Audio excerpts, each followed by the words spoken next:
What's up? What's up? What's up? It is Wednesday, January 7th, 2026. We're in 26, guys.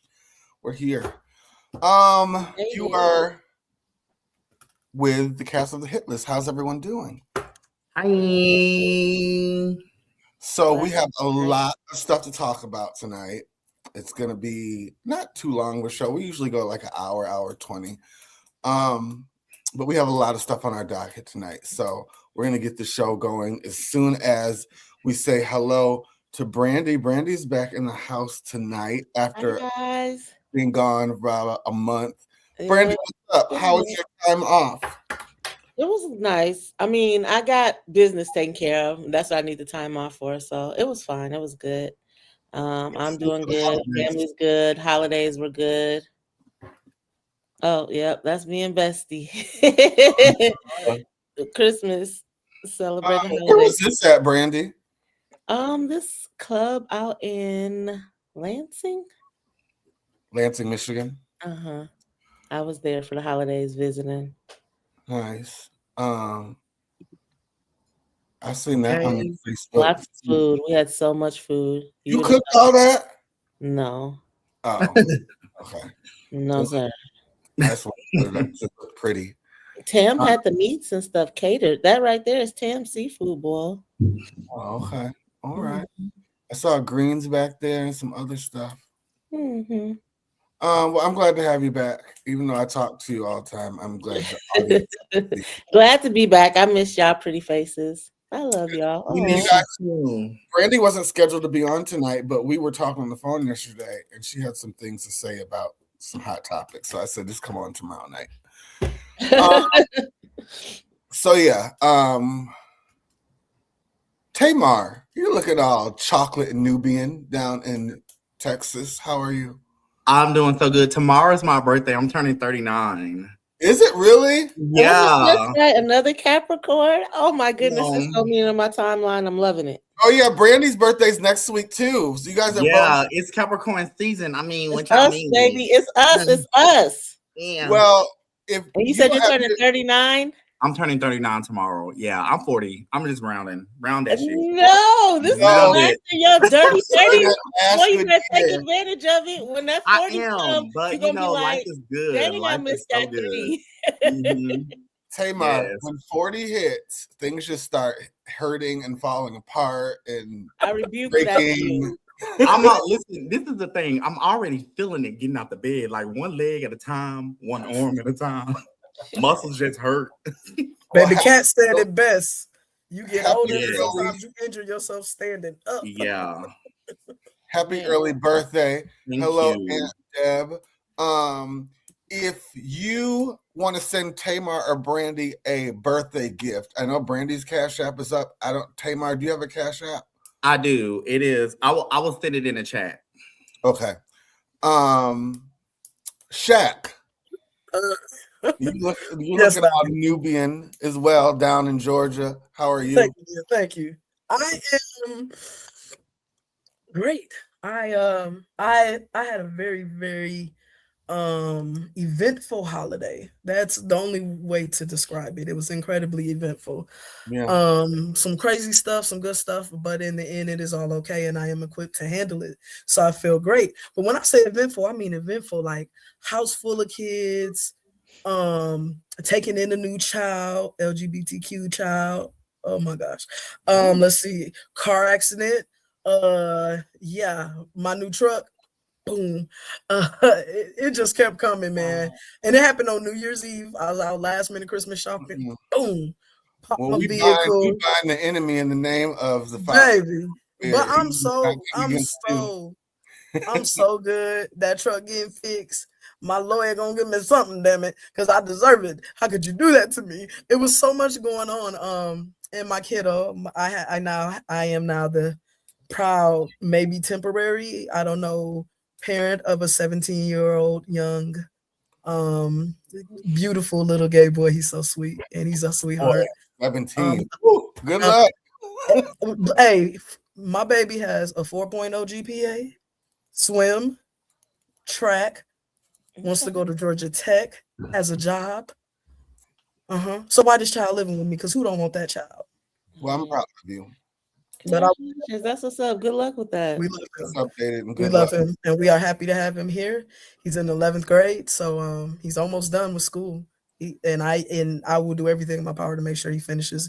He's an incredible child, and if I could add a little moment here, when in our community, it is so important that we are a village, not just for each other, but for our young people.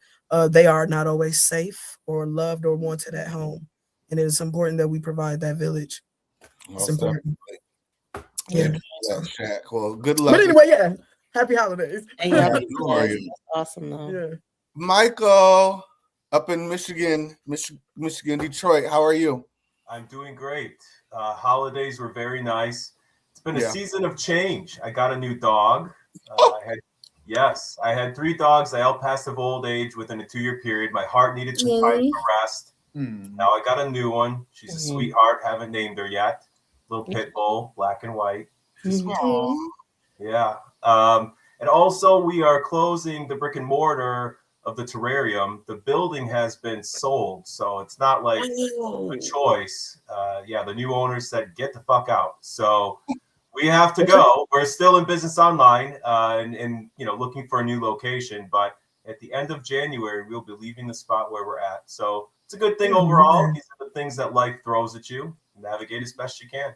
What area are you looking in? Still like the Detroit area, Metro Detroit. So if there's any realtors out there, contact Michael. You Well, have a good all spot. sounds good. I hate to hear that you guys are closing, but some new things might Change. come. What's it evolving into? What's the Yeah. next chapter? What's going to happen? How exciting. That's right. That's the way I look at it, Brandy. You're exactly right. Yeah, it'll be all right. I always look at it. You know, I come from a religious perspective, but God doesn't always make us comfortable. Sometimes He moves us. And sometimes it's the next best thing. Right. Okay. So, Then when one door, it's like really true. Like when one door closed, get ready to knock down another one. So Right. congratulations. I feel like you're about to embark on some greatness. You have a great personality, and I'm just sending you good vibes. And the mustache is giving me life. Oh, you know what? I'm so glad you said something. So we need everyone to pray. I'm sorry to cut you guys off. We need to pray. Please, everyone, prayers be with our co-host Darius. He's not feeling well. Hopefully he will be back next week. As well as Marcus was supposed to be on tonight, but things happened at the last minute. He couldn't come on, so hopefully we'll see him next week too. I was really excited to get his take on some of the stuff tonight, but I think y'all gonna make it how it's gonna be. Y'all gonna set the stage. So, anyways, Natasha's gonna be joining us very soon. So let's get into the thing of the things. First off, I wanna we have some fun things to talk about, you guys. First off, copyright disclaimer under Section 107 of the Copyright Act of 1976. Allowance is made for the fair use for purposes such as criticism, comment, news reporting, teaching, scholarship, education, and research. All of that stuff is covered by this disclaimer under this section of the 107. So yeah, don't sue me. If there's something copyright infringements, I'm making some material I've displayed of yours that I didn't get permission for, just email me, text me, I'll take it down, whatever. But don't try to sue me because I ain't got nothing to give you. So yeah, let's talk about our first I'm sorry, Tamar. I'm really, really sorry. We have to do this first, guys. Tamar has some events coming up. I'm so sorry I didn't do that. Tamar, do you want to talk about it really quick? Yeah, so I just real fast. So if you're in Dallas, Texas, there is not a lot of gay speed dating events for gay men. So I am throwing my first annual speed dating event. It's called Speed of Love, and it's going to be January the 29th. There will be cocktails, mocktails, hors d'oeuvres, just fun games. And I'm collaborating with this really cool guy in Dallas. His name is Sherelle, and he has his own baking company. So I'm excited. If you guys are in Dallas, hit me up, DM me, and just come out and have fun. Yes. Also, on the 24th and the 25th, I'm doing mini sessions for 30 minutes for $100. all pictures, and just like promoting my business. So happy Valentine's Day, and I love you. Sending you guys good love. I can't wait to have you here in Chicago. Oh yeah, I'm excited. I'm excited. We can do a photo shoot. Mm-hmm. Group, we're going to talk about that too later at our meeting. But anyways, let's get into some of the things. We're going to be starting low on the totem pole and then talking about the most talked about stuff. So first off, I want to talk about this. Hilton Hotels have informed the Trump administration they will not provide hotel service to Trump's ICE agents that are in Minneapolis right now. They have canceled their reservations. So since that happened, so there was a tweet that went out from this hotel that said they were canceling the reservations for all ICE agents. Then we get a tweet from Homeland Security. No room at the inn. Hilton Hotels has launched a coordinated campaign in Minneapolis to refuse service to DHS law enforcement. When officers attempted to book rooms using official government emails and rates, Hilton Hotels maliciously canceled their reservations. This is unacceptable. And so the after effect from that is this particular hotel has now been discommunicated from the Hilton brand. They dropped them. So my question to you guys tonight, before we get into what else is happening to Minneapolis, like it's going on right now, the breaking news, is this a good precedent to set? Because anytime a hotel can say, well, we don't want NAACP here, or we don't want LGBTQ here for Pride. What do you guys think about this? Michael, I want to go to you first. What's your... So I guess some of the best business advice I got very early in my career from an old head was even an asshole's money is green. So you don't have to agree with somebody's views to take their money. And, I get an owner wanting to make a political statement. This is kind of terrible repercussions for their business. They probably sunk their own ship. It's tough to go up against this Trump machine. And this is the world we live in. So, stuck his neck out, head got chopped off. I feel very bad for them. But that said, you got to make a stand sometimes. I respect this owner's viewpoint. I'm going to go to Dina. What's your opinion on this matter? I knew you was coming to me. So, yeah, I agree with what Michael said. You know what I mean? The money is the money, but then there are those times where I just got to stand on business. You know what I mean? I got to stand on business. I got to stand on what I believe. And you know what I mean? If you passionately believe in something to that extent, don't waver. Don't punk out in the end. You know what I mean? There's usually repercussions for whatever it may be. It was for our forefathers and our ancestors who went through the civil rights movement. They had to deal with all kinds of repercussions for their stand. So, I mean, I don't fault your stand, but just, you know what I mean? Be prepared that everybody ain't going to be cool with it. Let me ask you, if they were coming to Battle Creek and they asked you to cater a dinner for these ICE agents, would you say yes or no?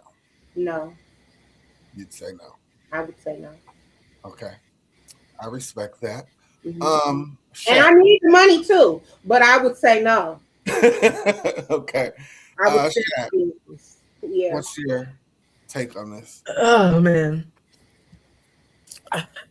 I think it's like anything. It just depends on where you stand. I think that if you are prepared to weather the storm of turning down business, I do think it's your right. And let me tell you why. I have to say, personally, I, capitalistically speaking, tend towards pay me my money, and I'm not looking at you and not looking at me. As that's how I would prefer to run the business myself. I got kids, but with that being said, I really do respect people who take a stance, and I'm gonna tell you why. And it's not about agreeing with it or not. It's just about, this sounds very similar to when they take stance and they don't want to make gay cakes, and that's okay. You know what I'm saying? And so Sure. I think that in the way that they can say no, others can say no. You know, it has to work both ways. If people don't have to make gay cakes, they don't have to bring in ice cakes. You know what I'm saying? So right. I think it's an odd thing for it to be such a big deal when this is actively happening all the time and people are turning away people and it's okay. And so it's just like, you know, like when is it okay and when it isn't? What are you saying is you can't be turned away, and that's kind of lame. Right. With that being said, if people are prepared to weather the storm, then I think you should stand on business and learn to live with it, because you know businesses will adjust. You may never get that crowd, but you don't need everybody's money to pay your bills, you know. So I think it's just about what you believe in. With that being said, again, capitalistically speaking, though, I don't necessarily prefer to turn people away because I like to be paid. So I guess it's just about what you're trying to do, what you're trying to accomplish. One thing I will say though is it's very much so an interesting stance to turn away ICE when we know how strong they are, right? Like they're coming and we don't have a lot of power. And so my first mind says when people take a stance, I hope they have protection. You know, I mean, in this day, I admire people who take a stance. I don't have a problem with people who don't. This is a very powerful entity. And it's brave, it's courageous, it's also scary. So to those who are willing to stand up for themselves, cool. But I'm not judging people who don't want the smoke, because that's a lot of smoke. You know, speaking about Minneapolis, I can never say that. There's breaking news coming out of Minneapolis right now, and I didn't have time to even get a picture of her or the situation because I was downloading other stuff for the show. But we want to say, and we don't know all the facts yet. Rest in peace to Renee Nicole Good. She was actually shot in the face today by an ICE officer and died. I guess there was a situation. She was in her car.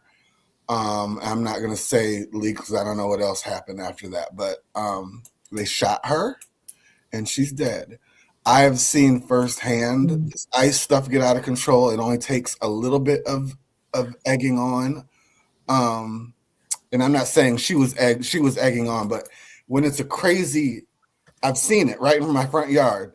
These ICE people are not playing. They just need a little tiny excuse to shoot you or to do whatever they want to do. So we're going to let the facts come out first before I will dive into it next week because I don't want anyone to say anything wrong. But just rest. But like I said, powerful entity. And so when you stand up to something like this, you know, it's scary. Yeah, it is. Yeah. So, yeah, I won't say anything else. But yeah, rest in peace to her. And let's move on to our next subject because we got a lot going on. So, one of my favorite singers in the world is Donnie McClurkin. I've always looked up to him vocally as a musician, as a composer. I think he's great. On the other end, he's being accused of SEX, sexual misconduct. I should have said it. By this young man. Let me get my news up so I can not give you guys the wrong information. It's been said that this goes back years. Hold on. Here we go. Media take. Yeah, they essentially said he's grooming him, right? He was grooming him. I guess he was having Pray the Gay Away events. Allegedly, he was having these events. He's Grammy-winning gospel singer and pastor Donnie McClurkin named in a New York lawsuit alleging years-long sexual abuse. Accuser claims abuse occurred during the Pray the Gay Away sessions. I'll go into a little bit. A civil lawsuit filed in New York accusing gospel singer Pastor Donnie McClurkin. According to the complaint, the accuser says he first connected with McClurkin in the early 2000s while struggling to reconcile his sexuality with Christian faith. He claims that initially appeared to be a mentorship, later turned into grooming, and alleged sexual abuse during private meetings, work-related travel, and so-called Pray the Gay Away sessions. Now, I told y'all he's one of my favorite voices.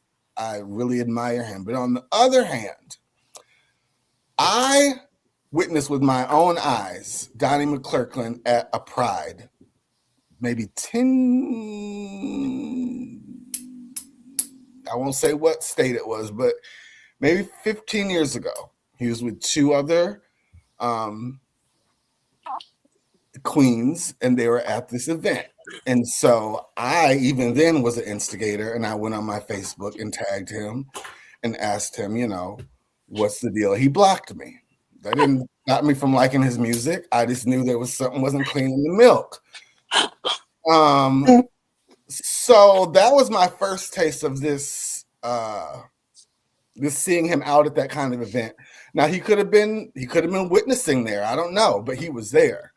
So that's not an allegedly. But I'm gonna go to Dina first. Dina, what do you think about this? Oh no, baby, we're not gonna skip past your little tea you just dropped, honey. We won't be skipping past that. Clock it. And I have witnesses. There are people. He said not allegedly, baby, because I know. Well, I saw him. Was there? Yeah, he was there. My God. Now let me also put a pin in it. He was there also for a concert at night, but during the day, he was at the Pride Fest. So, well, all right then. I'm gonna go back to Dina again, unless you need a minute. Just being of faith, I want to get your perspective of this, and then we'll go to. I'm praying for all parties involved. SA of any kind towards anyone is unacceptable. I don't care who you are. I don't care how much authority you have. Is unacceptable. However, he is innocent until proven guilty. So I am praying for all parties involved and that the truth be revealed. This is the season of consequences. This is the season of uncovering. Okay. So if you're not doing right, if you're not doing what you claim to be doing, this is the season where you just might get exposed. So I'm praying for all parties involved.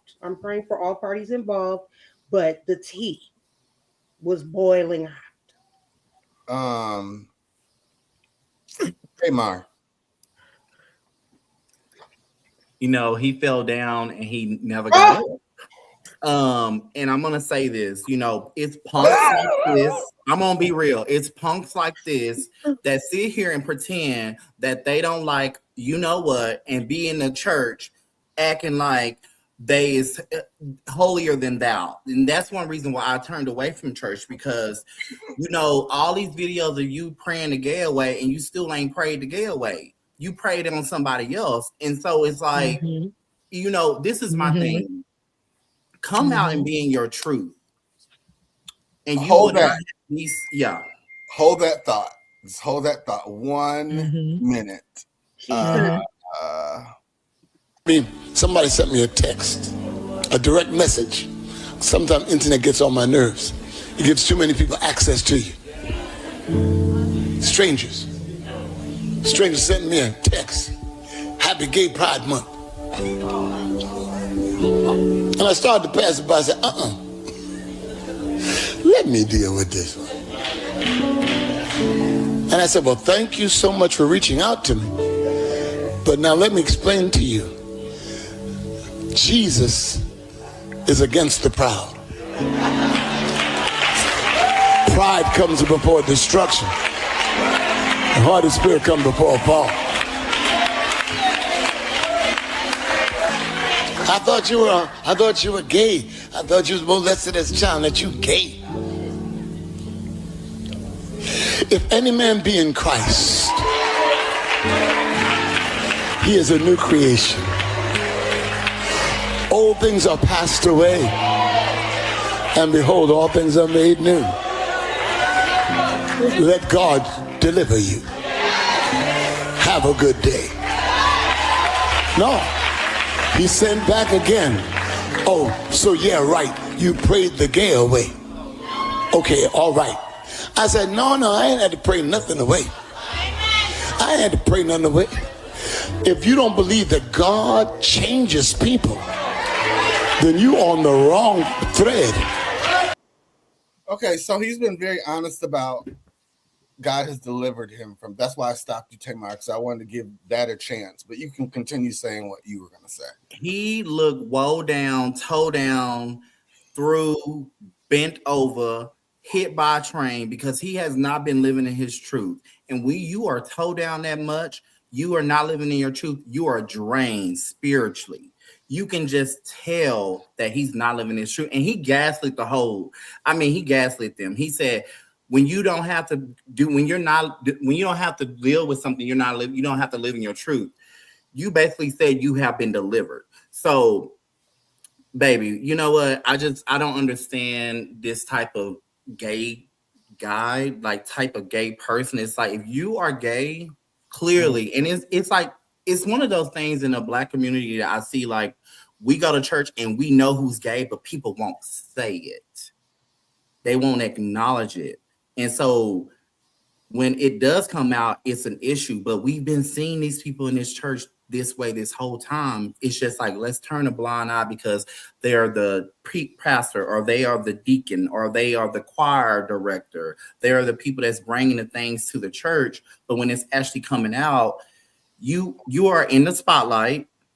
You know that all this is going to come out, so you should have just lived in your truth. Now he's in this situation, and like Dina said, this is the season for revealing. I said this before, Tamar. The Black church loves to use us for directing their choirs, to style their hair, to style their convocation outfits. They won't let us walk down those same aisles to get married. I have a huge problem with that.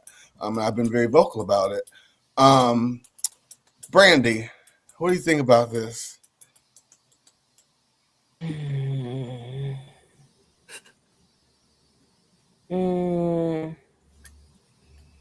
I don't think much about it.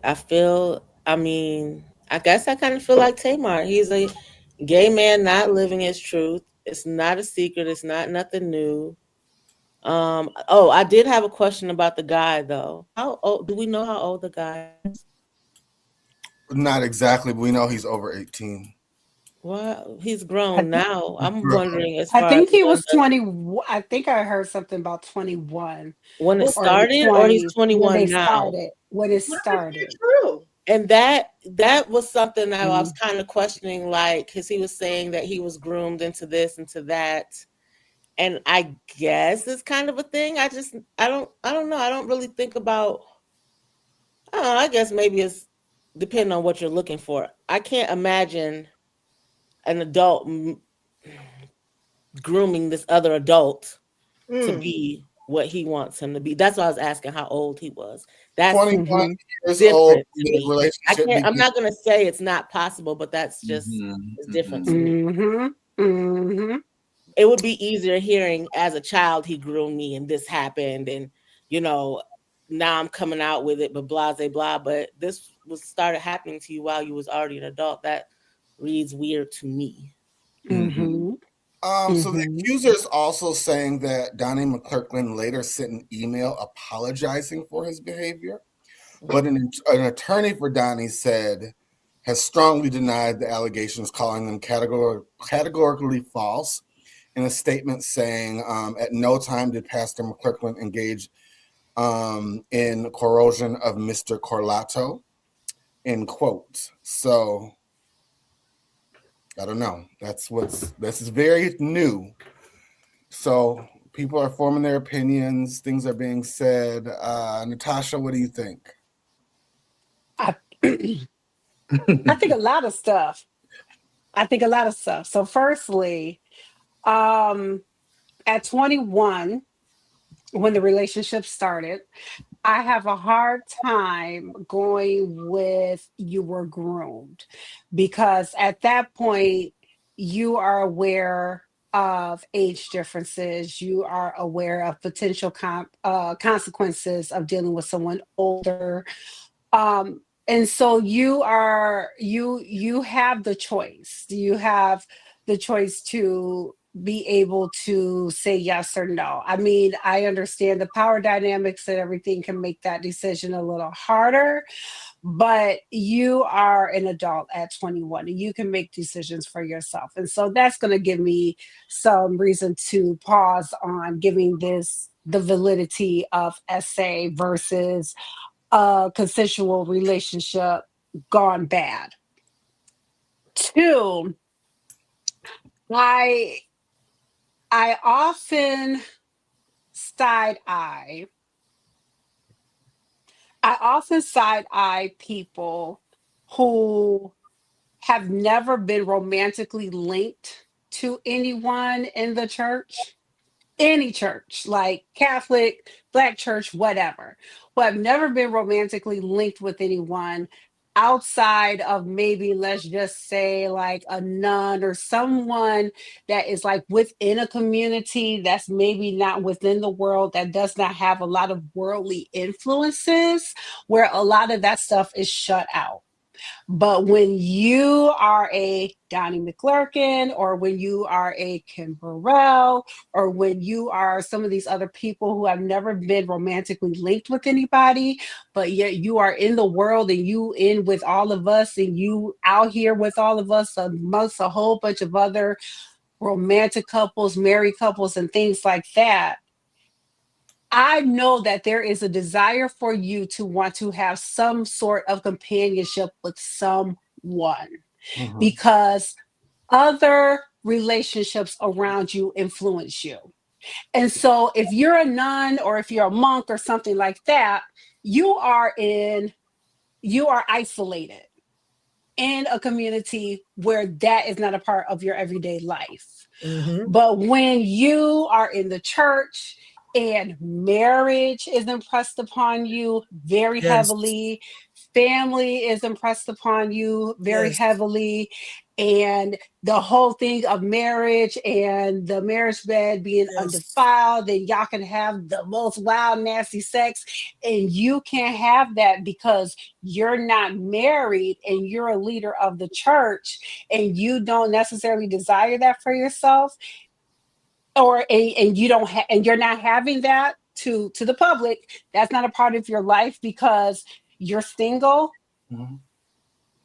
What's going on there? What's going on there? And where so you sneaking and creeping? Exactly.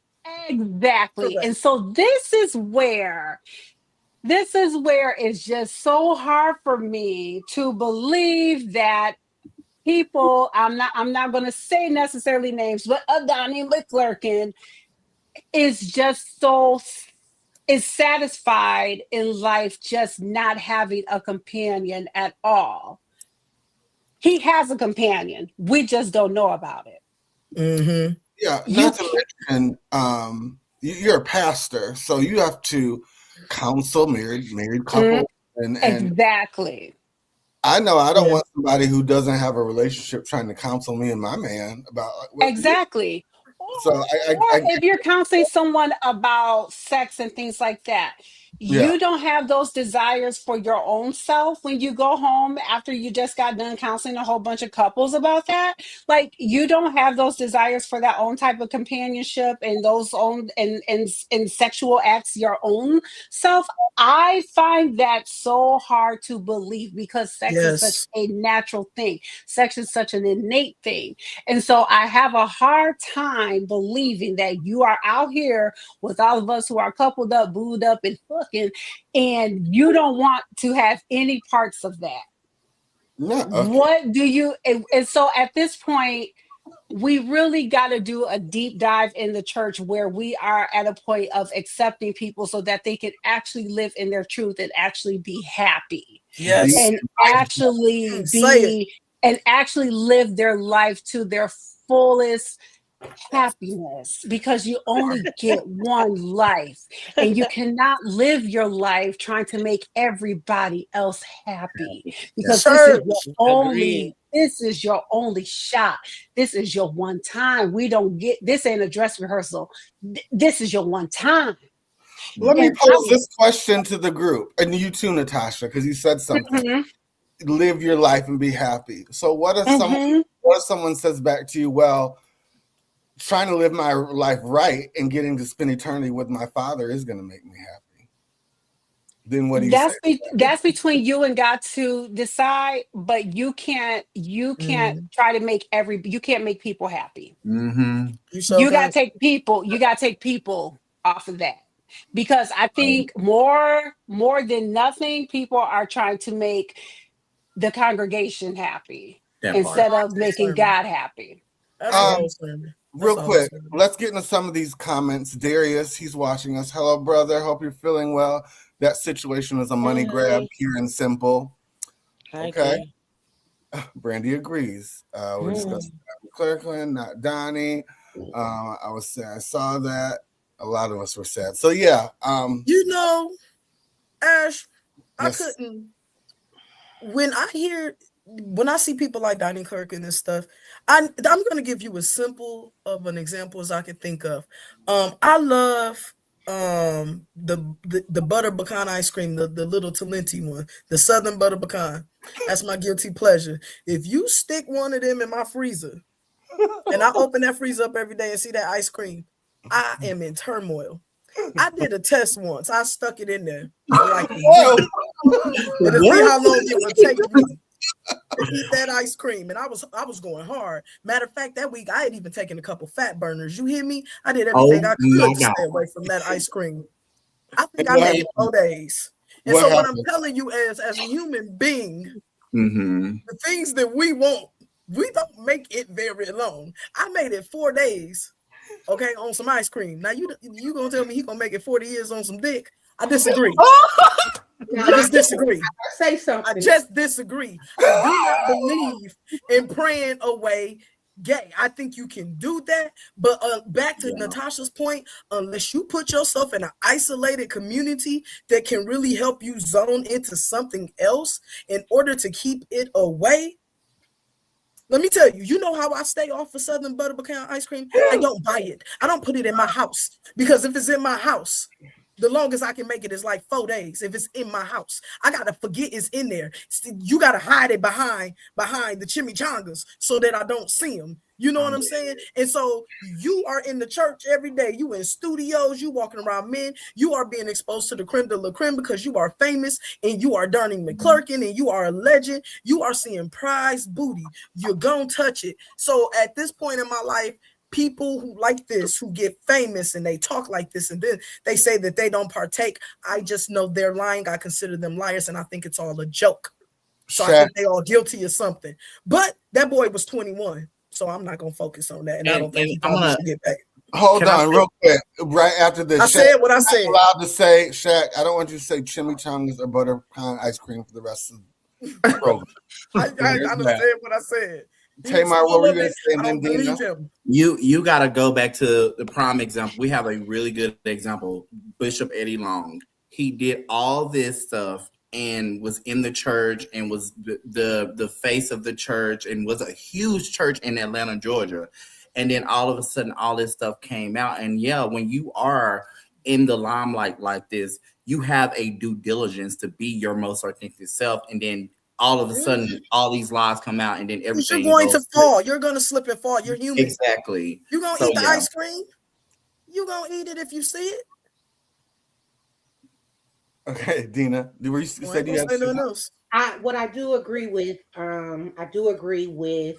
if you put yourself in that atmosphere, then you are going to go after what you are naturally inclined to go after. I don't believe in praying the gay away. I don't believe in that at all. I do believe in being your authentic self, but I also do believe that there are people who have honestly and really been changed for whatever direction that they went into. And how long did it last though? For some, I mean, God is a keeper. So I do believe God is a keeper. God is a The gay keeper. is So particular. I do And believe when you want some coochie, ain't nothing like it. It's coming for you. that's true, but I mean, I do believe that God will keep you if you want to be kept, but you have to put yourself in a situation where you are not surrounded by the things that are going to. Says the person with a husband. Like, it is human to want companionship. It is human to want to be held, and it is human to want to have sex. You want it. Okay, Do you want some coochie, Dina?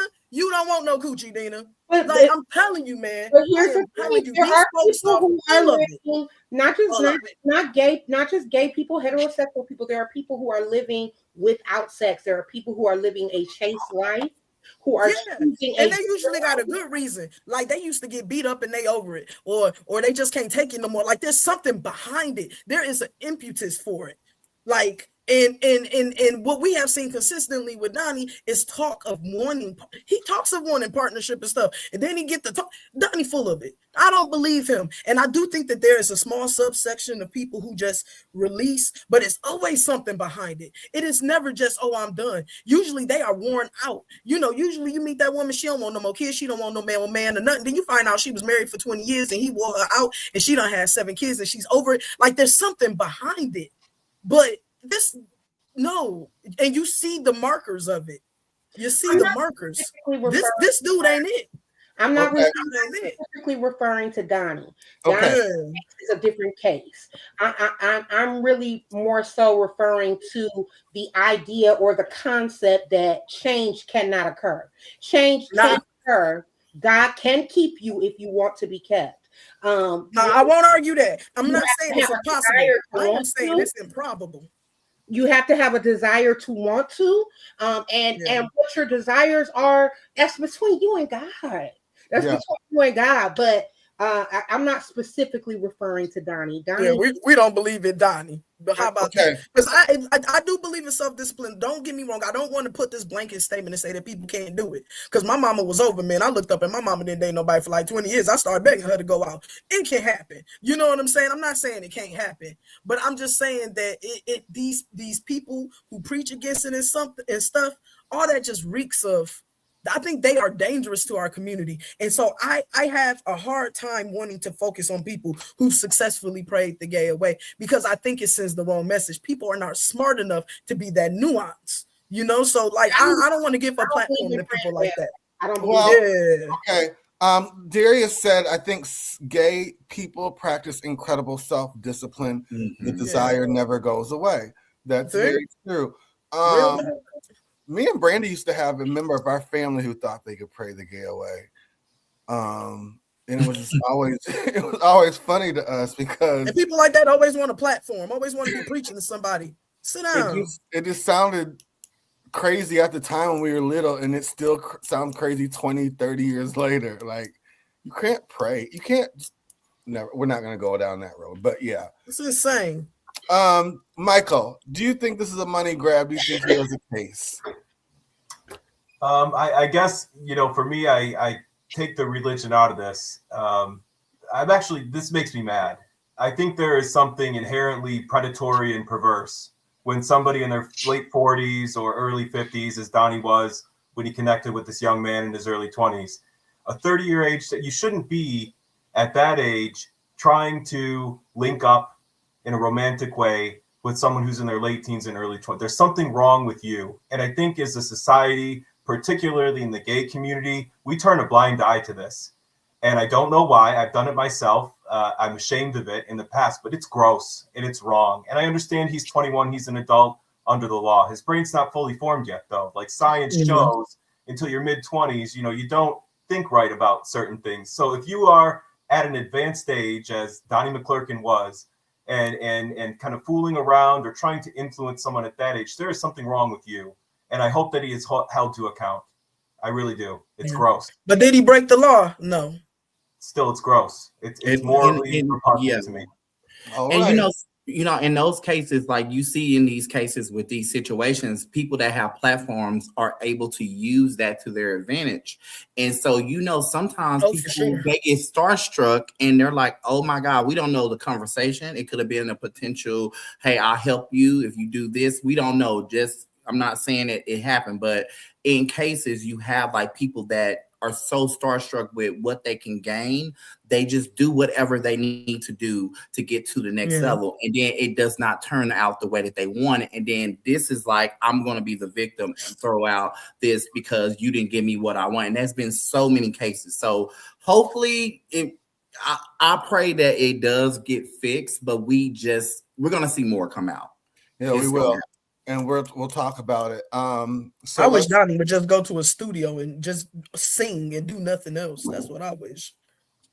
Yeah. I wish he would just disappear and go live his truthful life, whatever that may Go be. away and write a love Well, he song. has he just recently, I don't have the direct quote with me, but before this dropped, he came out and said this next album will be his last album. Good. So I don't know, but I don't know if Hey, that's Nikki Boo. okay. So let's go from one church down to another one. And you guys actually talk about this tonight. I don't want to talk about it again on the show because I thought it was going to die out last week, and then it kept going. That's the only reason why we're going to talk about it again tonight. Jamal and Dr. Carrie Bryant. Jamal Bryant is the pastor of New Birth Missionary Baptist Church in Atlanta, Georgia. Dr. Carrie Bryant is his new bride. She looks a lot like Giselle Bryant, but hey, you got a type. Yeah, I have a type too. So everybody got their type. But anyways,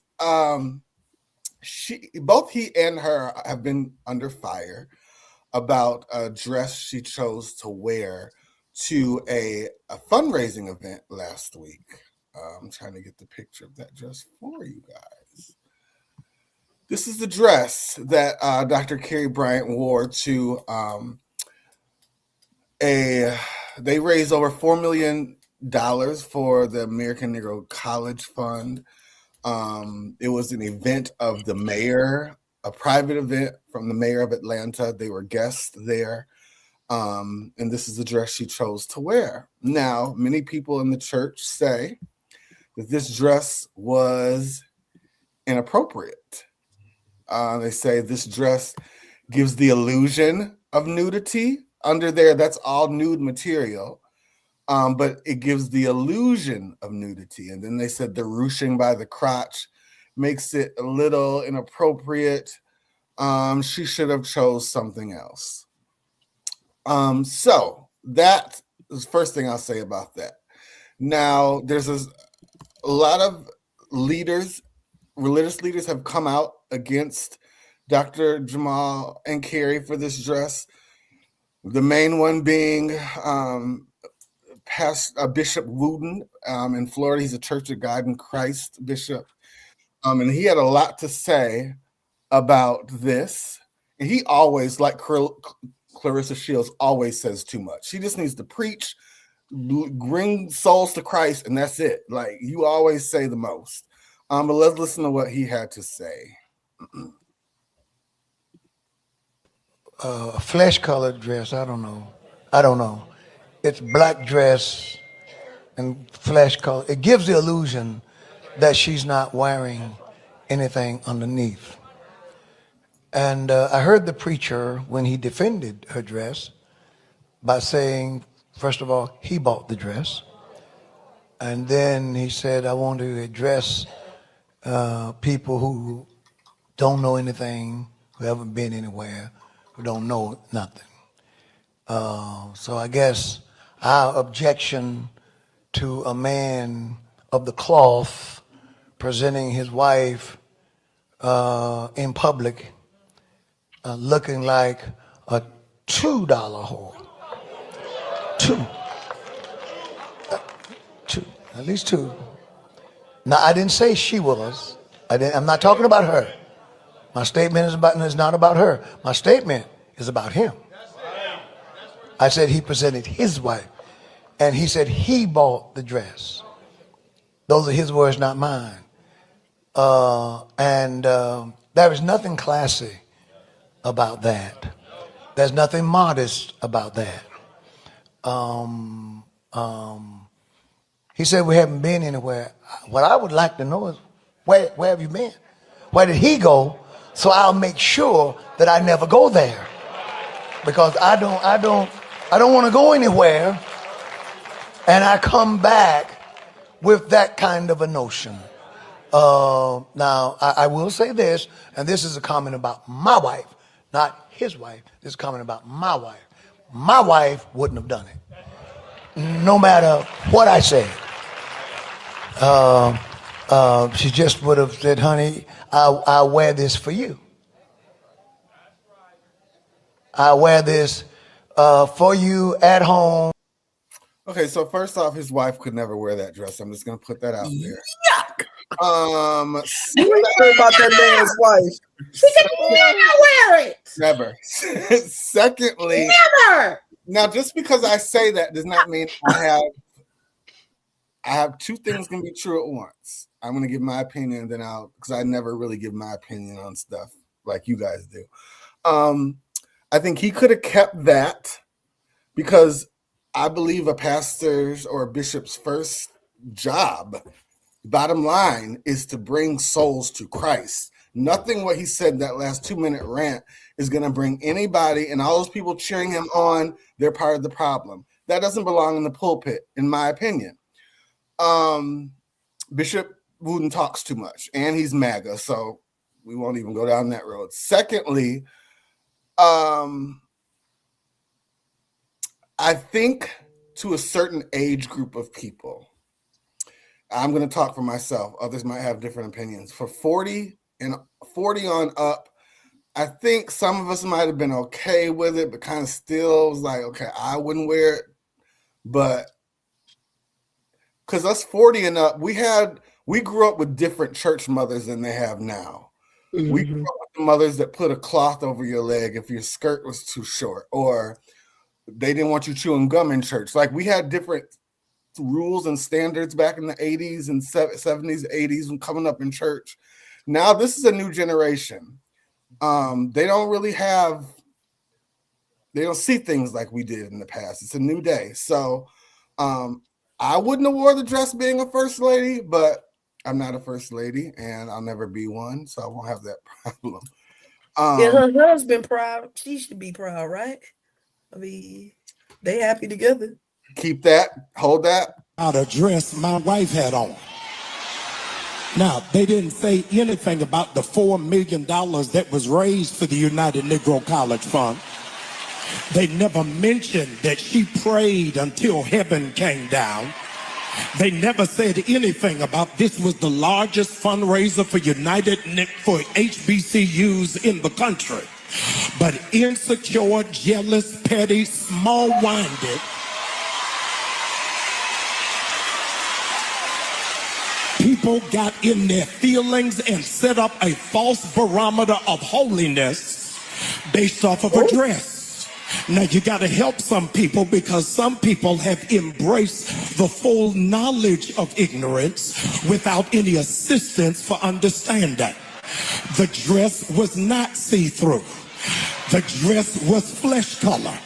But because you ain't never been nowhere and ain't never been exposed to nothing,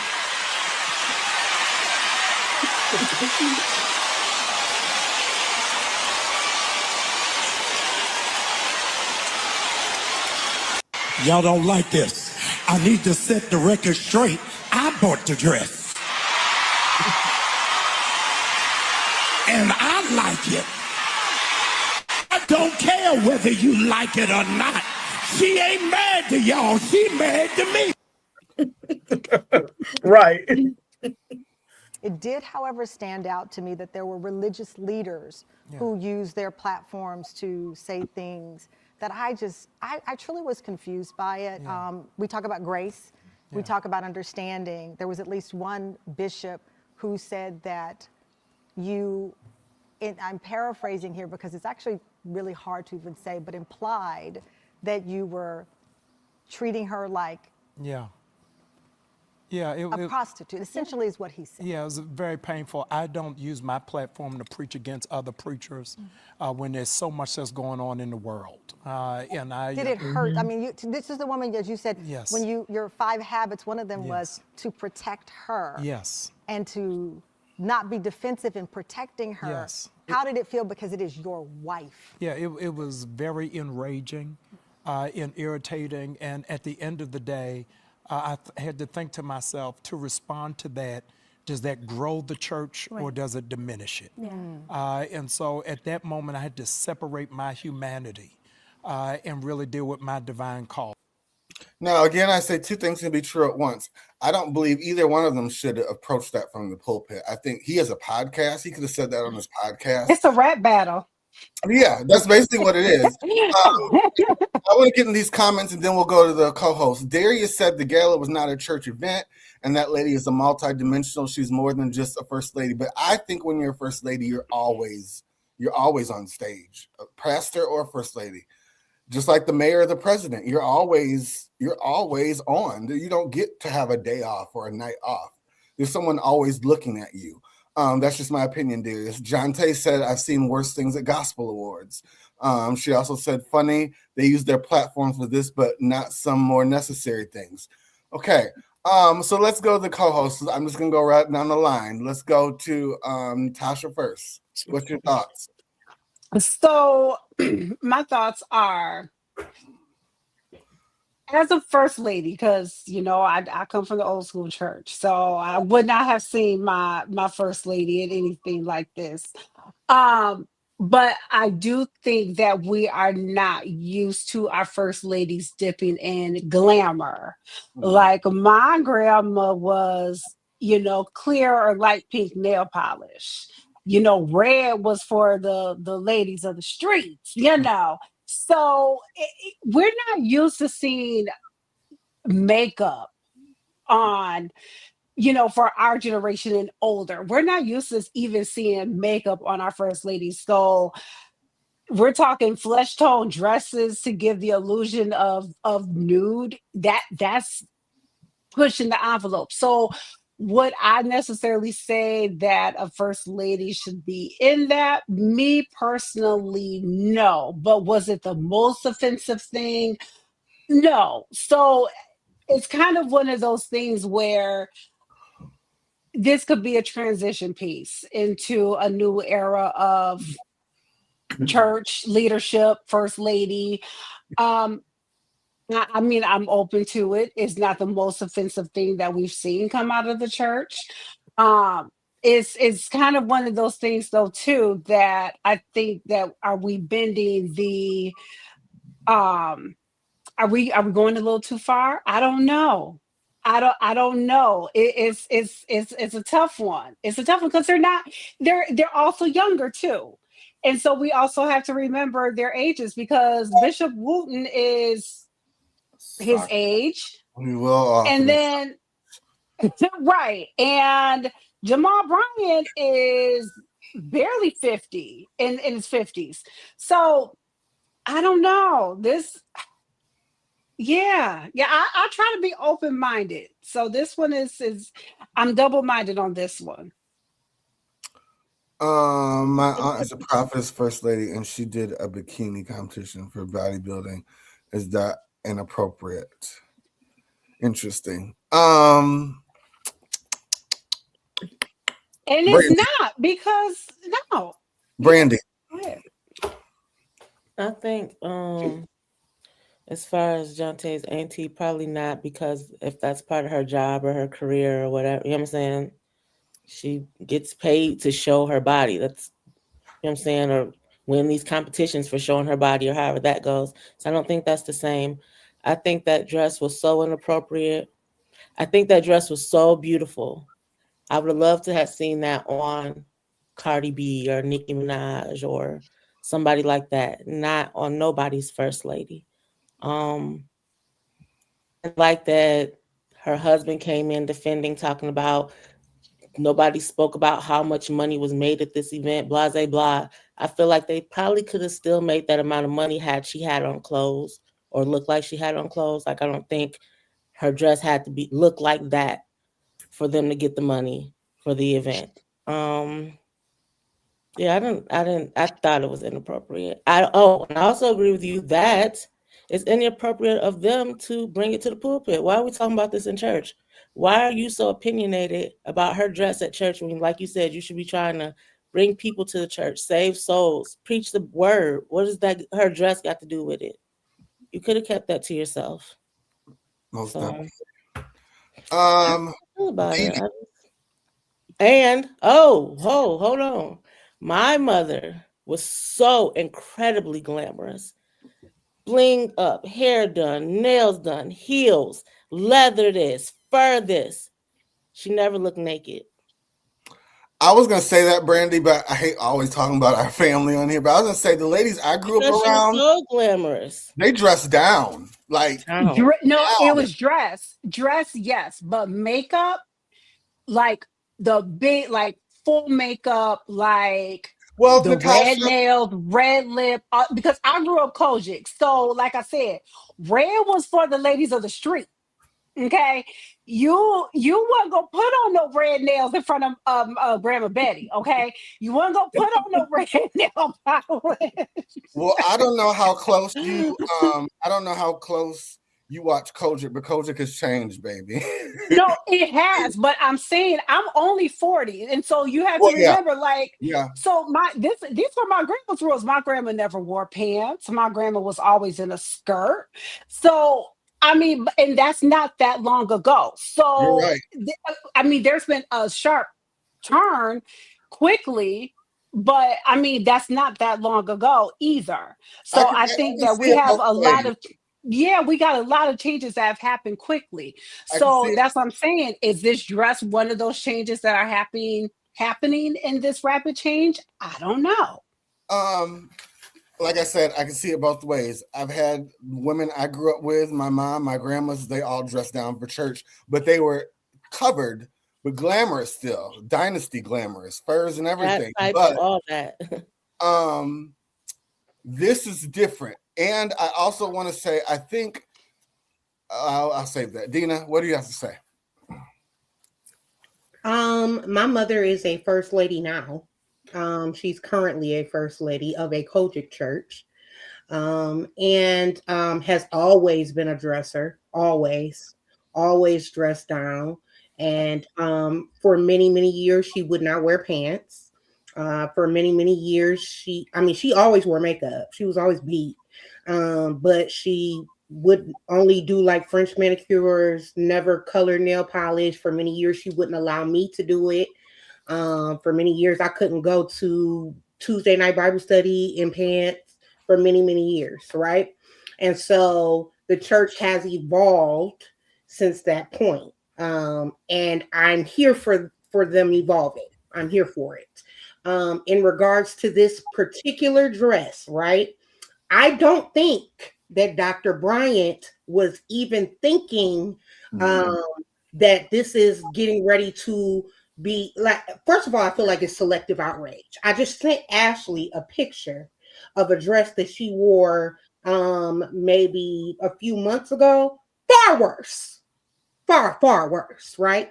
Okay, because the woman, she has always been a provocative kind of dresser. She's always worn tight clothes, etc., right? This has always been her thing. Now the woman is multidimensional. She's super educated, super smart, right? And super spiritual at the same time.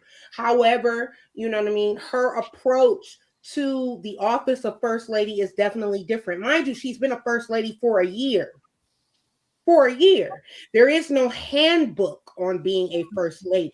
There is no guide on being a first lady. So it is unfortunate the lack of grace that is being offered by our own community to this woman who is, you know what I mean, stepping into an office that she just had to walk into and just know what to do, right? I do not believe that she was intending on trying to look nude. I don't believe that. Yeah. I believe it required, to be honest with you, I blame the stylist. You know what I mean? For not even suggesting quite possibly that this could be an issue. Or that, and I know the stylist. To be quite clear, the dress was made in Michigan. So You know what I mean? I feel like there's a lot of layers to this that are not being really told or said, and she's taking the brunt of a situation that and boom, that's the picture I just sent him. That's the picture I just sent him. Now we're running around hollering and screaming, right, about this dress, but here's this dress. Now come on, I want to hear the comments. I want to hear what people have to say about that. Okay, Man, She too naked in both of them. okay. So but there was no uproar. There was no dress gate for weeks. We've been talking about this for weeks, and it's time to move on. Now that's how I feel about the dress. Let's talk about how I feel about the foolishness that has come from the pulpit about this doggone dress. Now, don't piss me off, right? Okay, because now I'm annoyed. Now, in regards to Pastor Bryant, let me tell you something. My husband is gonna stand 10 toes down for me, just like that. So if you come for me, you come for my man. Period. So my man taking whatever platform he has to stand up for me, that is what it is. Okay, mine gonna pull up about me wherever we at, whatever's going on. He's pulling up now. Bishop Wooten and I am a part of the Grand Old Church of God in Christ. Out of line for you to stand in your pulpit and call that man wife. Say that. I'm with Dina. If you're saying he presented her as a tutor, miss me with the explanation. Dina, why was that man speaking on that man's wife? Because we gotta fight. We gotta fight. Yeah, I mean, period. You're gonna have to see my man. We gotta fight. See my man. Like, I don't care who you are. I don't care how old you are. You're gonna have to see my man for calling me a $2 whore. Yeah. Period. And you need to be dealt with like a man. You need to be dealt with like a man. And I said on my page, I said, I'm convinced that we are confused that if we say it in the church, you're not going to answer for what you said with a swollen top lip. Because you're not going to just call some other man's wife a $2 whore.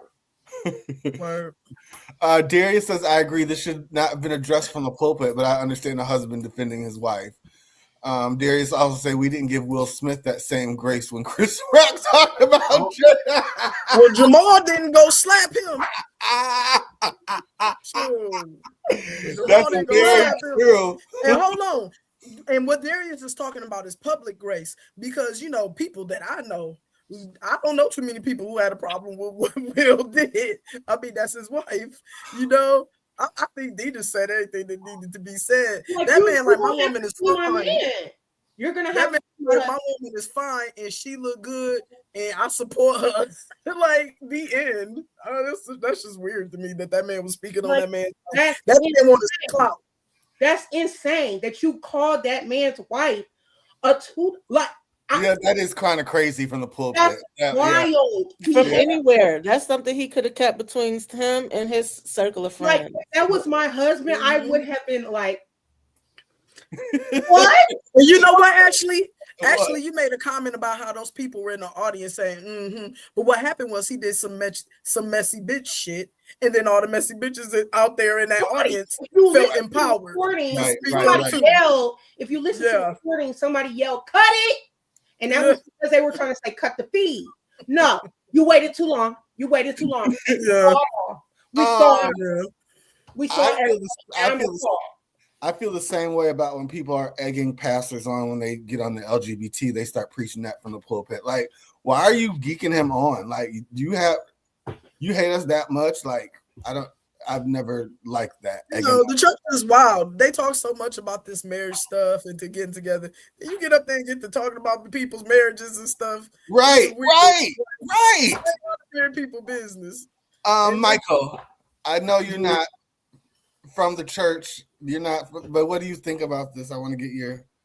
What do I think? All roads lead to Babylon, my friend. It's just the world we live in.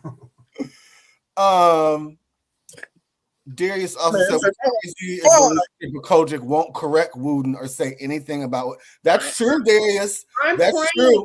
Darius. That's I'm true. praying because there needs to be accountability. There needs to be let me tell you something. I'm not here for it. There needs to be accountability for the things that we say. 2026, I keep saying it, is a year of consequences. And there's no way that man should be able to stand in his pulpit and call another man's wife a $2 whore without there being consequences. I see if Jamal Bryant gonna beat him up, then Jamal Now, gonna Bishop Wooden has said some crazy stuff out the side of his neck before, and all we get from the head of the church is, we're friends. I mean, that's what they present to us in the pulpit. We're friends. We go all along. We respect each other.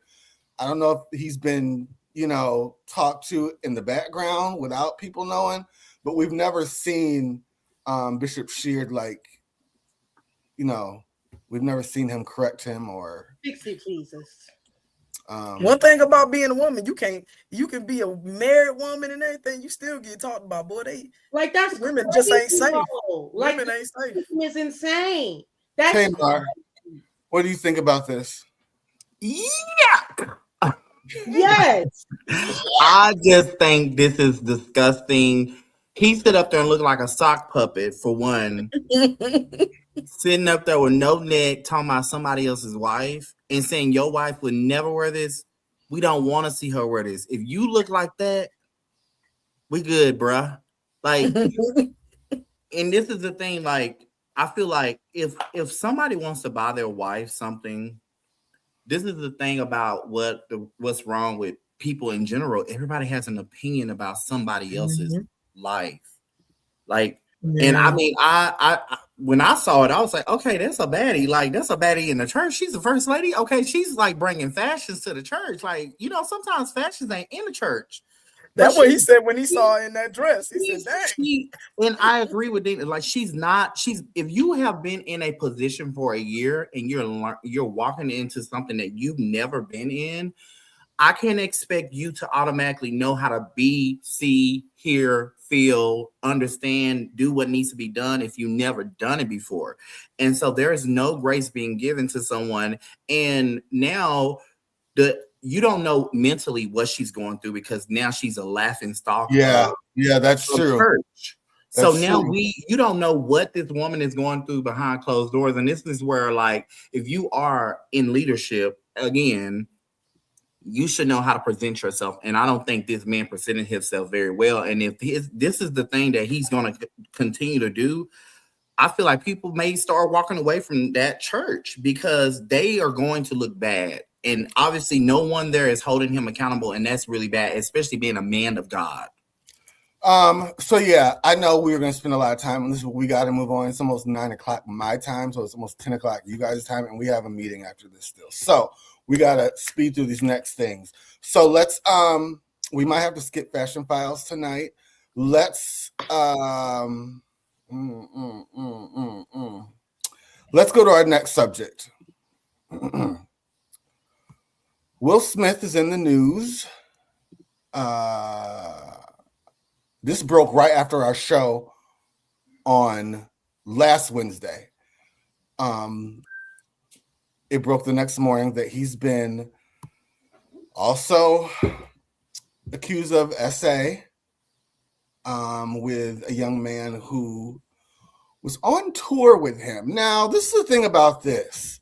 I'm very connected to the world of music and all of that, but I don't recall Will Smith going on a tour. He did go on tour. When? Where was I at? He recently have been on tour because he dropped the gospel album. He went on tour a little bit. And world tour? He was on tour. He went to a couple of cities, but it didn't do anything, so he didn't complete it, but he was going on tour. With dancers and a band? Because he brought out a gospel album. I don't recall any of this. Yeah, he brought out some gospel album. Anybody else? I know that he's been putting out music. He's been back in the music game in the last few years. I know it ain't really did nothing. So maybe he's been doing little independent things or whatever. But okay. I mean, is somebody? I wasn't able to get much info on this, and then I was so busy, so I wasn't. Let me play the video. Let me play the video. We'll talk about it.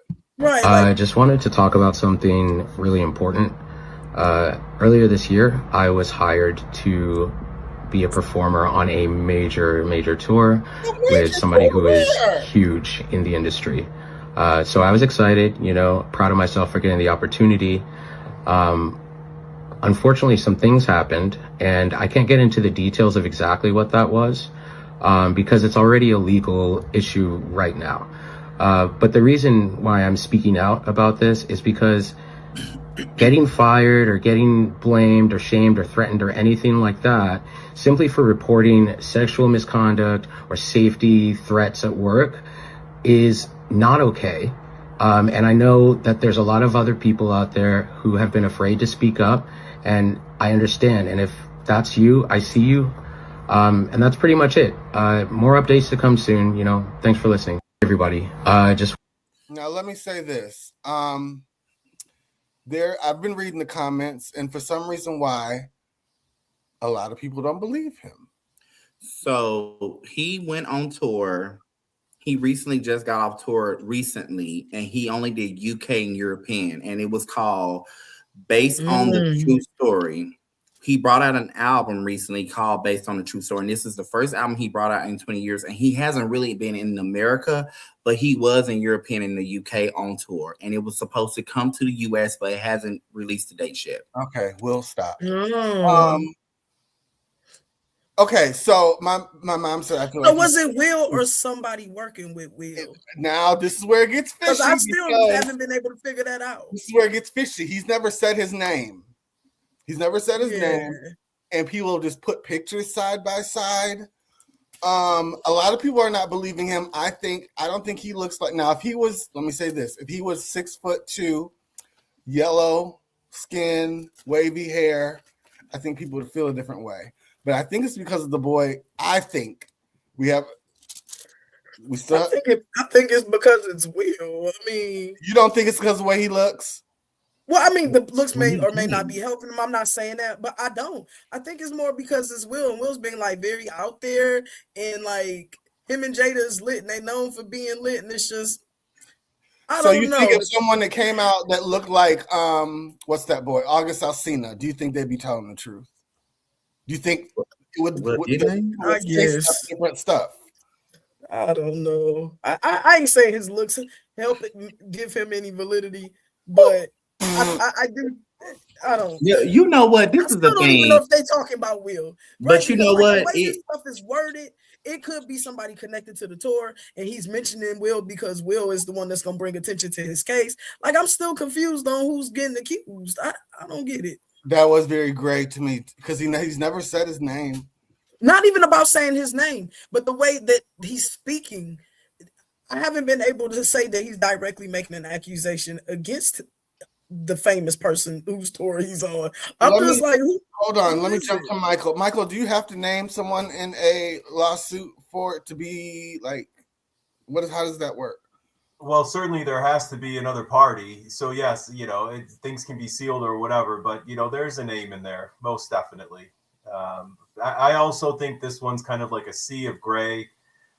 Yeah. I'm also, the video that he put out there, it's not very convincing, and there's always this narrative like they need to speak up so that other folks aren't like afraid to tell their story. And I don't even know necessarily if that is true. I think, just to be perfectly candid, I was sexually exploited as a young professional. I did what I had to do to get to where I'm at today, and I have no regrets about it. It was something. It's just a part of my journey, right? And I didn't not speak up because I was afraid.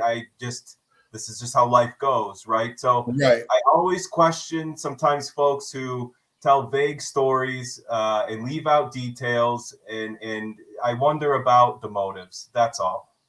Yeah, and it goes to say I agree with Michael. He really wasn't saying anything. Like, he was just like, yeah, y'all, so girl, what had happened to me, girl? Like, he was just having a casual conversation. For me, if you were sexually assaulted, you would have more emotions behind your eyes. I didn't see any emotions behind his eyes, and I think sometimes like we're still in cancel culture. Like, people still getting canceled. We already know Will Smith has this whole lifestyle that no one really knows about. And so I think sometimes people can use that against people when they know there's already a narrative out there about this. Yeah. So I don't like to dive into how they do it though, Tamer. I think, people deal with trauma in their own way. It's less about the delivery or how he's going about anything. It's really just what he's saying. What he's saying is just it's so circular. Let me tell you, even in these big cases where people are lobbing these big balls at big names, like for instance, sometimes they don't drop the name yet. Or like even that time when TP was accused, but his name was never said. But it is very clear who it's aimed at, right? And then they're not saying this for their reasons. With this, I was reading stuff and I was just like, is he accusing Will or is it somebody next to him? I couldn't tell. I was like, what is he saying? Like, it's not even pointing in a clear direction. The only thing I know for sure is that Will's tour is what's mentioned, right? And there are lots of people who work on tours. So it's weird. I don't know if he worded it poorly, if he just don't have a professional working with him or something. I don't know, but it's weird. And that's we got to move on to the next subject. This man looked like James Brown. All right. On the next ugly people get love all the time. What was I trying to say? Okay, we got to jump on. We'll be talking about Will, I'm sure, next week too, because this just broke a week ago. Raven Simone is in the news. Our girl Raven. She's in the news for a couple things. This was an old clip of her I'm going to play, and then I'm going to jump to the new clip. Can we take back racist and say discriminatory? Because I think that's a better word. Yes, it is a much better word. That's a better word. And I am very discriminatory against words like the ones that they were saying in those names. I'm not about to hire you if your name is Watermelon Andrea. It's just not going to happen. I'm not going to hire you. But that's not their fault. I would be such a beautiful King Kong Quisha, by the way, I'm letting you guys know. Like, no, is that me? So the topic of the View, this was like 4 or 5 years ago. Are you judged by your name on a resume? Raven Simone says she's not going to hire somebody with, I won't say ethnic name, but a ghetto name, Quisha, or a Santuica, or a name crazy like that. She's just not going to do it. I don't blame her. It might be wrong, but I'm not. I know people can't help what their name is, right? I'm not doing it. It might be wrong. You can't do that to your own culture, brother. Jump to this. Hold on. I want to jump to this clip, and then we'll discuss. Judge people by their names that you walk in. That was the topic. Thank you very much. And so what I said was, I wouldn't hire somebody named Watermelon Andrea because that name, crazy. that name is so polarizing and makes me think negatively because of the fact that you're naming somebody that. And that's not correct. However, what I didn't like about the situation is that people said a black name. To me, that's more racist than me saying Watermelon Andrea. Because if you think that only black people name their people that's your fault, not mine. There it is. Period. That's true. Record has been set. Yeah. I want to say something that Watermelon Andrea. I want to say something that's a little. That's why I didn't say that's why I didn't say black, because we know a lot of other cultures in there. Look at that girl. What's no, Ash. No. Listen. No. What's that actress name? Her daughter, Apple. Now, I'm just not gonna. I'm looking at your resume. What's an apple? I'm not gonna. Deal with that. Yes. Other cultures slaughter names. Not what's an apple in their way. Blue Ivy. Women, they slaughtered their naming conventions, but they do it in their cultural way, right? And so, what's the word I'm looking for? African American, the way that we speak, the way that we word things and stuff, and we call it ghetto and so forth. But all that stuff, it is cultural, and so culturally, they then go on and use weird names like Apple and skyscraper and stuff, and that's their way. And that's their way of being ghetto, right? Because ghetto is not a color, ghetto is a thing, right? And so they do it to their kids too. We get creative and make Watermelon. They get creative and start naming their kids blueberries and apples. Skyscraper is insane.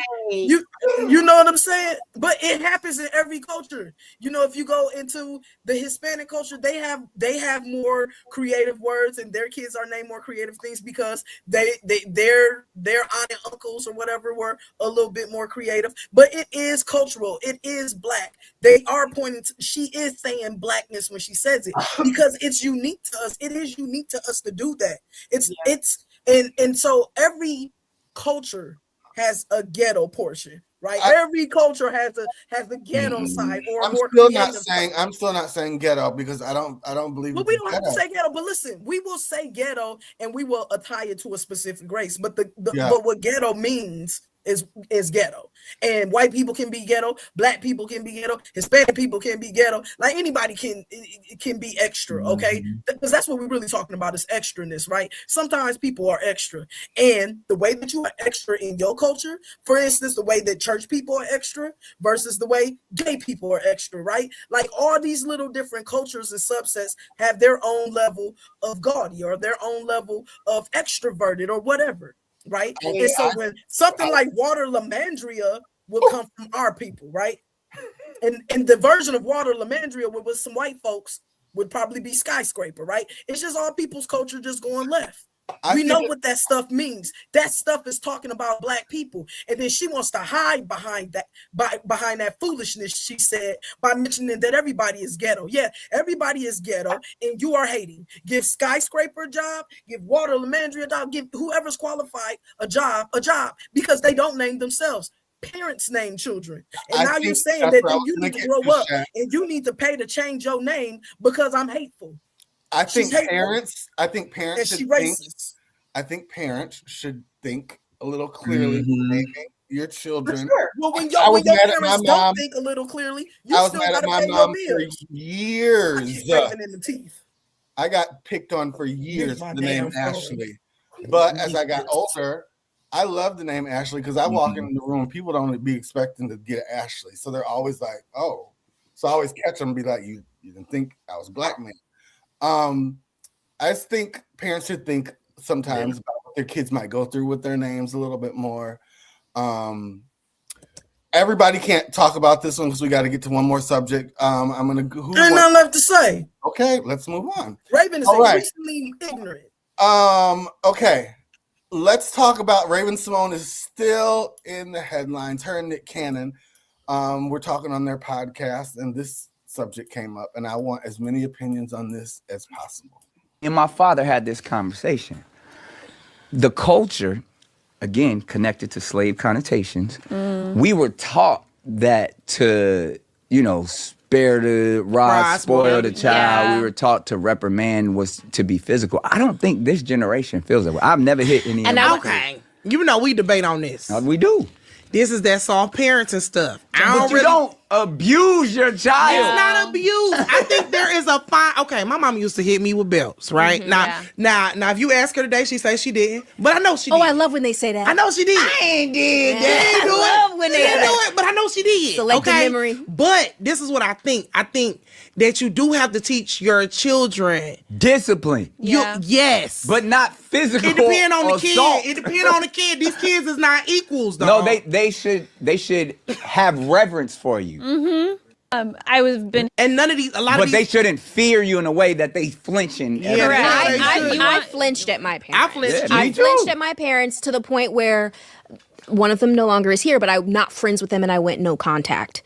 And I feel like there is a level of, I remember what you did, bruh, because I lied about eating something I didn't eat compared to crossing the street and getting hit. You know what I mean? Like, I think there's levels. I think there's levels. I don't think a belt should be used in hitting a child. Now, a quick little pinch, get your little ass over here. Like, that's different, but take your pants off, lay on the bed, and let me whoop you. It's hurting you more than it's hurting me. Oh, wow. My dad apologized to me. You were there. Oh, good for you. Okay, I'm not a parent, but I do remember getting my ass whooped. But every whooping I got, I remember clearly, and I have never made those mistakes again. So I think whoopings as a child, in my opinion, I think they can teach you a lesson. At least my mom did a good job with that. I remember one time I was at a basketball game after school. I hung up the phone on her. She whooped my ass when I got home. I remember that. Never to hang up on your mom again.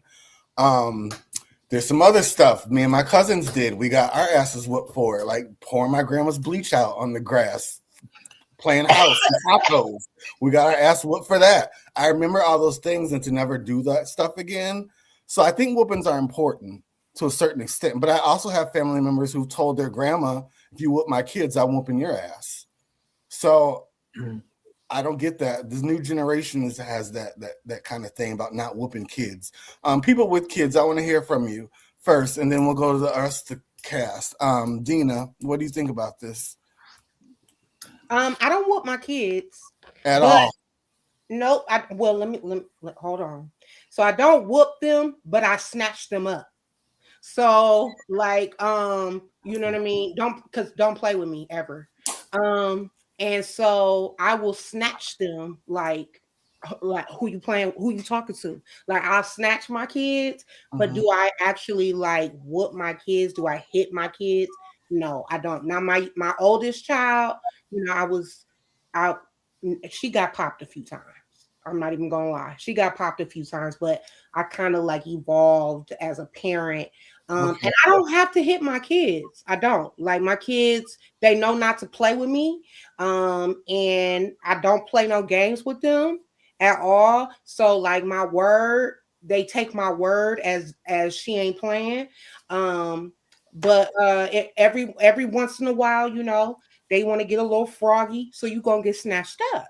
I'm gonna pull you all the way into my face and let you know I'm not playing with you. Okay. And so the fear of me is because your kids gotta fear you just a little. Yes, they do. Yes. They gotta be a little scared. They're a little scared. And so the fear is definitely there, but I don't have to hit my kids. I don't. Did you get whooped? If you mind? Absolutely got whooped. Okay. Absolutely. All right. And what effect did it have? Would you blame your parents now for it, or would you say it was for the good? To a certain extent. Some of my younger whoopings, I would say, were definitely for my good. You know what I mean? Like kids, you know, because I have a 6-year-old and an 8-year-old, so you know, they want to touch what's hot. So sometimes you gotta pop that hand, don't touch that. You know what I mean? So those kind of things are kind of necessary. I need you to feel the sting of knowing you can't touch that. But when I got older, like almost grown, like 17, 18 years old, putting your hands on me now, like it's crazy to me at 17 and 18 years old. And that was used as a tactic of control. And so that I am not here for at all. And that caused years of wedge, you know what I mean? Between me and my parents. And so as I got older, we worked through that or whatever, but it caused a major wedge between me and my parents. So if I don't do what you want me to do, you want to like basically fight me like I'm a nigga in the street. Gotcha. No. I called my mom today and asked her, I said, do you apologize for whooping me? And she said, nope, I don't. She said, I can't have nothing in my house that I can't whoop. And I agree. I agree. Natasha, what are your thoughts on this? You're on mute. All right.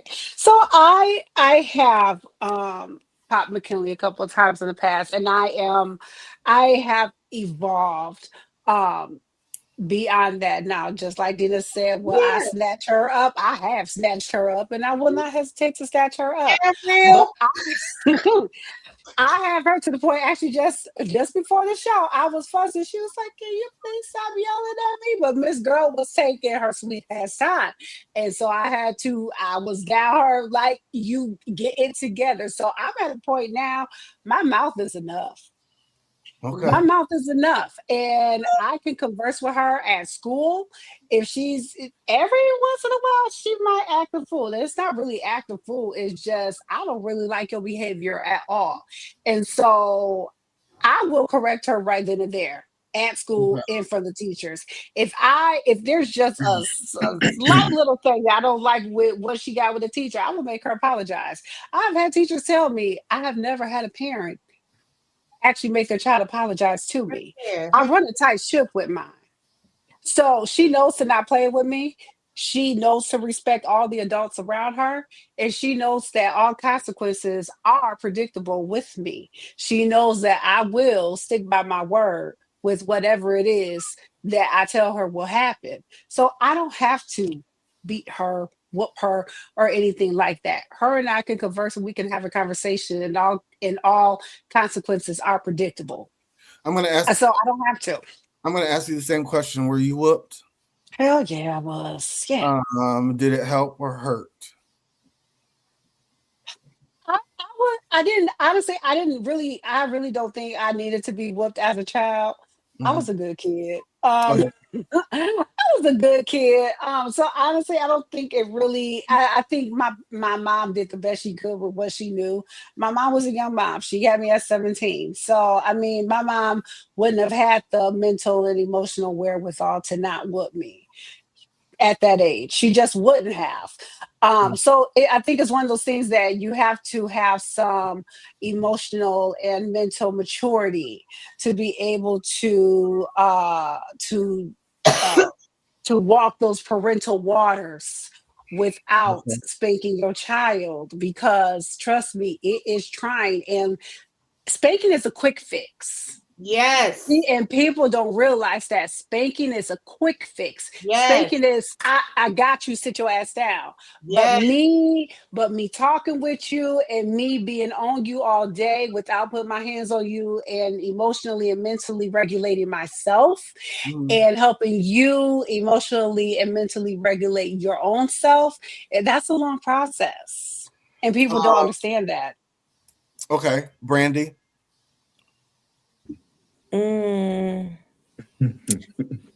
I think it depends on the child. I think there's levels. I think some children, like what you were just saying, some of us got whoopings and we learned our lessons. So I don't necessarily agree that it's always would be considered a quick fix, because some of us actually learned our lessons from that little pop. Right. But some kids don't learn till you really get off in their ass.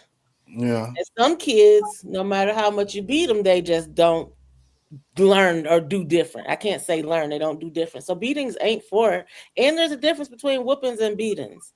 And they're not for everybody. It's not for every kid, it's not for every family, it's not for every parent. Some parents don't know how to whip their kids without abusing their kids. You know what I'm saying? So Shaq.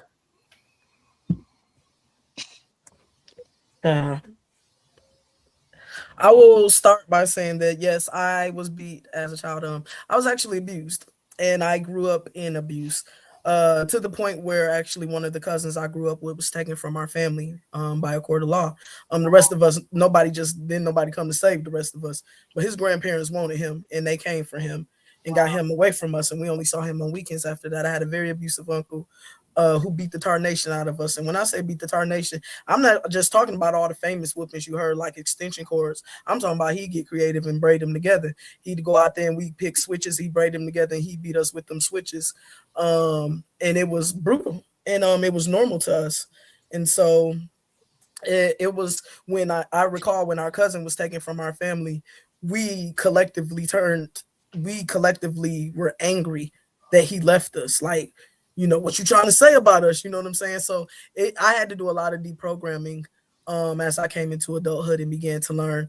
And then, you know, I went to college and I got out the hood per se. And so by the time I'm approaching parenthood, I approached it very much so from a gentle parent mindset, and very much so from I'm not going to abuse, and I am afraid of whoopings because I didn't get them modeled to me in a way that were accurate. And so I was anti. And I had all these thoughts and ideas, and then I actually became a parent, and it was completely overwhelming. My children were challenging. I was challenged. I struggled with self-regulation and all those things, and I struggled a bit, and so I did try it. It is not my nature, though, to be a disciplinarian. I'm not a disciplinarian, and so I struggled with it, period. And the few bouts with corporal punishment that I have had or have ever had, I have not been very successful with, because it is just not my nature. I am gentle by nature. With that being said, I will say that being so gung-ho on gentle parenting had me fucked up. I ended up with some gentle parent children who are now in therapy. My son is off the damn chain. And I've had to roll a lot of that gentle shit back, right? Because see, we are so busy being gentle, or we're so busy being worried that we forget the importance of discipline and, yes, a level of fear. And so I made those mistakes and then I paid for them. And so now I've landed somewhere in the middle. You know what I'm saying? Am I walking around with belts? I've threatened with belts. Ain't no belt. I don't even own a belt no more. And the one I had, I can't find. But I will quickly tell my son I'm gonna go get a belt. But I don't get a belt. But will he get a pop here and there? He's had to, because he lit. And now we in therapy because he's off the chain with his little cute stuff. So I say that to say that I think where the answer is somewhere in the middle. There really are, as was said in the comments, there's levels to it, and you have to know your child. And for some children, just talking to them won't be enough. They're gonna take you there. My son will burn this bitch down and then come back and then ask me why I'm mad he burned it down. Like lit. You know what I'm saying? Yeah. So every child is different. But even with all that I've been through, like I said, so I took it all the way back to bring it somewhere back in the middle. But do I feel very strongly in heavy corporal punishment? I don't. Because kids are going to do what kids are going to do regardless. Learning and making mistakes is part of the process. What I have come to truly believe is that parenting is the hardest job on earth, and it is trying, and children are going to take you there. And if your only response is to not keep your cool, you shouldn't be a parent. Actually, I would like to take this time now to tell people that I don't recommend parenting at all. I think that most people shouldn't have children at all. None of us should be having children. It's the ghetto. It's horrible. There's a small subsection of us that should raise the kids, and everybody else should stay out of it. As a matter of fact, we really need to let people go instinct. I don't know. We're still here because we're parasites. You sound like Brandy. They're cute though, and we love them. Hold on, Michael. I want to jump cultures a little bit. What do you think about this whooping thing? Were you whooped as a child or no? So I was occasionally, but I think like Natasha, there, I generally didn't get into too much trouble. I had very, very strict parents, and some of them have stuck with me over the years. But more than anything, that stuck with me was when they were disappointed in me. I think those were the things that really kind of resonated with me as a child, was just knowing that they would turn their love away from me to kind of express their displeasure with what I was doing. I'll say this, the older I get, the more I am convinced that violence is the wheelhouse of the young. And it somehow is like the lowest common denominator solution to most of the problems that we face. Because if you're violent towards somebody, it usually begets more violence. It causes more violence. And the world is already kind of a dark and violent place. And the thought of, when I am a parent, it isn't even until recently where I thought I would be a good one, right? Like I knew when I was younger, if I was a parent, I most definitely would have whipped my child, because that was where I was at. I was a scrapper, right? Like I thought, if someone disrespected me, I went to violence pretty quickly. You know what I mean? But as I get older, I've realized like it's just the world is hard and cold in many ways, and I just wouldn't want to instill that. I just firmly believe there are other ways to do it. And like I said, thinking back to when I was a child, the beatings didn't stick with me, not because they weren't severe. So, I remember them very well. It was understanding what I did wrong and knowing that I disappointed my parents. That's what really made me want to change. And so I have to believe in my heart of hearts that when I do have children one day, I can be measured enough in my approach to try to be mindful of their minds, right? I think people underestimate how much children are capable of understanding and perceiving. And every child is different. There is no doubt. Some are more challenging than others. Of that, I would agree as well. But I think there is a route for all of them that doesn't require violence. Yeah. And I would like to also take this time to point out that humans are pretty terrible. And so the most cute, most beautiful, most magnificent thing you have ever created, you will tell it 13 times not to knock your shit over, and they will knock it over for a 14th time. And you really have to have patience. And so I do think that parenting at its best is probably a game better left for older people, but that's not how we live. That's not how the world works, right? And so I think that it is definitely a better job for someone who is older and more mature. And I think that the parent you are at 20 is not the parent that you'll be at 40. And what I can say is I became a parent at around 34, 35, and it was brutal. And I have so many people now who talk to me and they tell me I'm a good parent. I do not think that I am a good parent at all. I think I'm committed. I don't think I'm good at this. This is really hard. I greatly dislike it. I just really love my children. It is hard to raise good people. It is hard to live with that. It is hard to live with somebody jumping on your fucking couch when you done spent your whole life working to get your stuff, and now he just kicking your stuff over like you didn't used to live in the projects. It's tough, y'all. It's hard. And it's hard to refrain from attacking. And it takes everything in you. And sometimes you just you know, so I what I can tell you is once upon a time I had everything to say to parents. Now I say nothing. I saw a woman yoke her child up the other day, and I remember saying to myself, unless she punches him in the face, I'm not saying a word. Because that's where I'm at on it now. Like, unless I just outright see you hit your kid with a baseball bat, I have nothing to say. You don't know what people are going through. Kids will take you there. You know what I'm saying? Like, it's hard. It's hard. It's just hard. I thank you all for sharing your personal experiences. I look at this as a safe space, and it'll continue to be there. So as long as we're healing from this. So I want to thank you guys for sharing. We have to go though, because we have like a 5-minute meeting as co-host. So we're gonna do fashion files and come sit on my couch that we have for this week, next week. We've had a long. How long have we been on tonight? 2 hours. Almost 2 hours. Okay. So we love you guys. I can't believe we're saying this. I wanted fashion files. I like fashion files. Yeah, we'll do it next. I don't want to keep y'all. It's 10 where you are, isn't it? 10:30? 10:30. Yeah. I gotta let you guys go. It's like so we'll do it next week. We love you guys for watching. Be looking for our clips online. Please share those. Y'all, we're stepping it up 2026. So we need our views. We need you to keep watching. Thank you for watching. We'll be back next week. We love you. Have a good night. Please like and share. Bye. Bye. Bye.